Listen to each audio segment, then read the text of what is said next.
Hello students of class 10th. Today we will learn chapter 1 in science, food and human health. तो इससे पहले के video में हमने आपको काफ़ी चीज़ें बताई इसमें, जिसमें कि फूड क्या होता है, इसमें कौन कौन से न्यूट्रिएंट पाए जाते हैं, इसके साथ में बैलेंस्ड डाइट क्या होता है, ये क्यों आवश्यक है, और साथ में ये बताया था आपको कि जो विटामिन्स हैं ये क्यों चाहिए और कौन कौन से होते हैं। अब हमारा नेक्स्ट टॉपिक है इसी चैप्टर में मेल न्यूट्रिशन। तो मेल न्यूट्रिशन जो है इसका अर्थ है कुपोषण।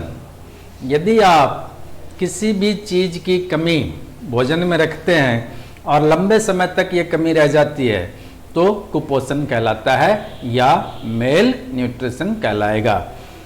तो हम इसको क्या कहेंगे, शॉर्टेज और excess of a nutrient for a long time is called mail nutrition.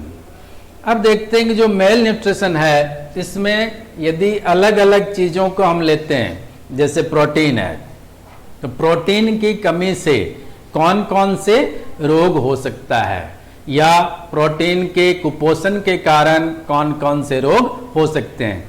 तो आपने देखा होगा जो गरीब बच्चे होते हैं, उनके जो बच्चे होते हैं उनको क्या मिलता है, भोजन में हर एक चीज़ प्राप्त नहीं हो पाता है, तो प्रोटीन की कमी हो जाती है, जिसके कारण से क्वाशियोरकोर नामक रोग हो जाता है।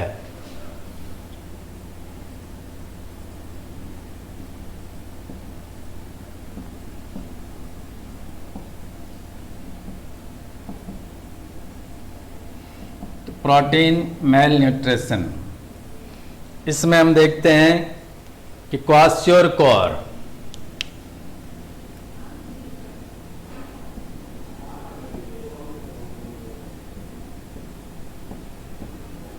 ये रोग हो जाता है। इनमें जैसे आपने देखा होगा जो ये मजदूर वगैरह काम करते हैं, अपने बच्चों को वहीं झूले वगैरह पर टांग करके रखते हैं और रोड के किनारे काम करते रहते हैं, तो उन बच्चों को यदि आपने गौर से देखा होगा तो देखा होगा उनके पेट बाहर निकला हुआ रहता है, जो शरीर है सूखा हुआ रहता है, हड्डियां बिल्कुल दिखाई देती है, खाली स्किन से ढका हुआ रहता है। इसका मतलब क्या है, उसको क्वाशियोरकोर नामक रोग हो गया। इसी में यदि उसके स्किन को आप गौर से देखेंगे तो ऐसा लगता है ड्राई है या फिर फटा फटा सा आपको दिखाई देगा, तो उसको मैरस्मस भी कहते हैं।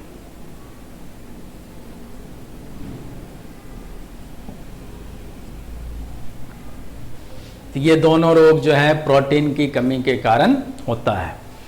ये खास करके पॉवर्टी के कारण, जो लोग होते हैं गरीब, उनको ये पोषण प्राप्त नहीं होता है, इसलिए इन्हीं छोटे बच्चों में ये पाया जाता है।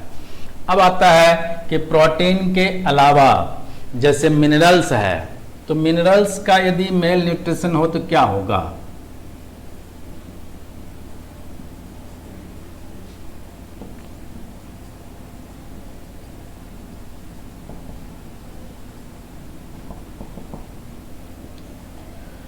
अब देखिए जो मिनरल्स हैं ये क्या है, डिफरेंट टाइप्स के हैं। जैसे हम पहले देखते हैं आयरन, तो आयरन की कमी से फेस जो है किसी भी व्यक्ति का पीला पड़ जाता है, यानी जो चेहरा है ये पीले रंग का दिखाई देने लगता है। और इसमें आप देखेंगे कि जब चेहरा पीला हो गया इसका मतलब क्या, उसको कोई रोग हो गया, यानी खून की कमी हो गई, और खून की कमी हो गई उसको हम क्या कहते हैं, एनीमिया।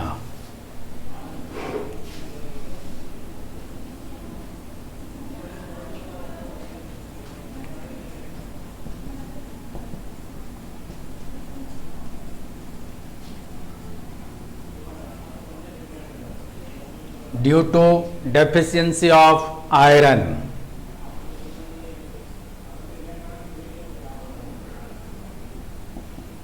एनीमिया रोग हो जाता है। अब देखिए इसके बाद में आता है कि यदि हम आयरन के अलावा कैल्शियम देखते हैं, तो कैल्शियम की यदि कमी हो जाती है तो हड्डियां कमजोर हो जाता है।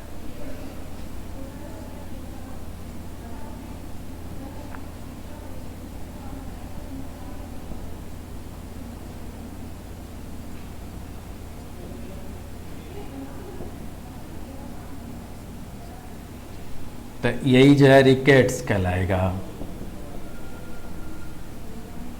या इसमें हम ये कह सकते हैं कि जो अपना हड्डी है ये वीक हो जाता है।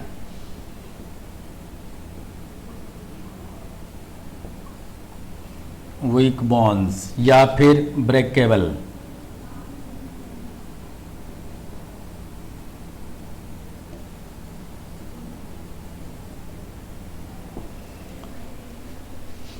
तो अपने जो है कैल्शियम की भी पूर्ति आवश्यक है, आयरन की भी पूर्ति होना आवश्यक है। इसके बाद में आता है आयोडीन। तो आयोडीन की यदि कमी हो जाती है तो उसमें हम देखते हैं ग्वाइटर नामक रोग हो जाता है। इसमें क्या होता है, जो अपना थायराइड ग्लैंड होता है यहाँ, ये ज़्यादा एक्टिव और इनएक्टिव, इस पर डिपेंड करता है कि यदि एक्टिव या इनएक्टिव हो जाता है तो उसके कारण से ये गला जो है अपना नेक, ये स्वेलिंग टाइप में बाहर आने लगता है और उस रोग को हम ग्वाइटर कहते हैं।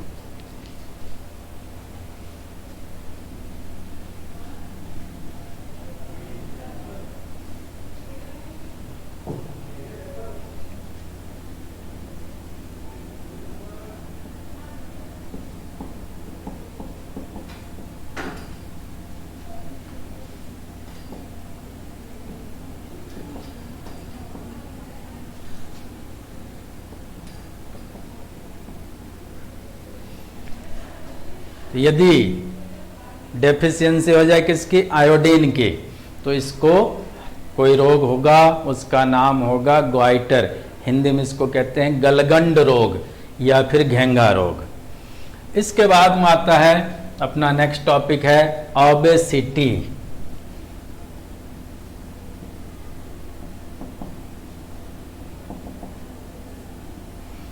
अब देखिए ओबेसिटी, इसका अर्थ है मोटापा।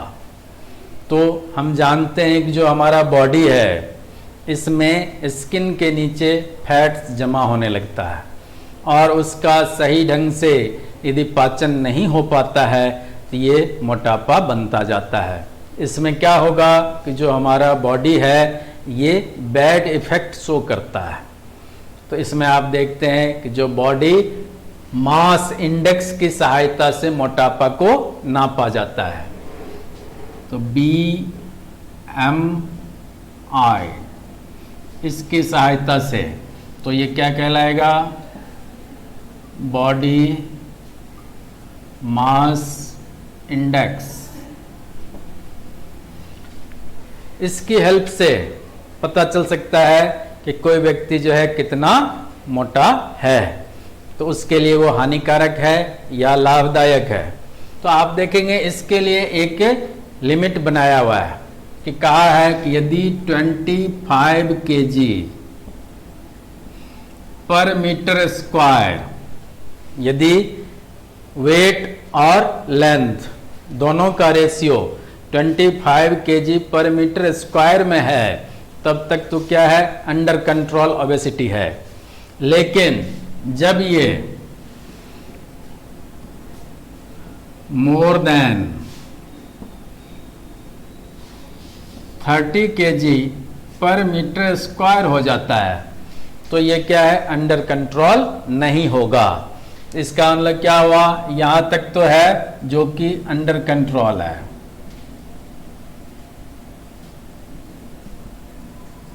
जबकि ये क्या है, अंडर कंट्रोल नहीं है।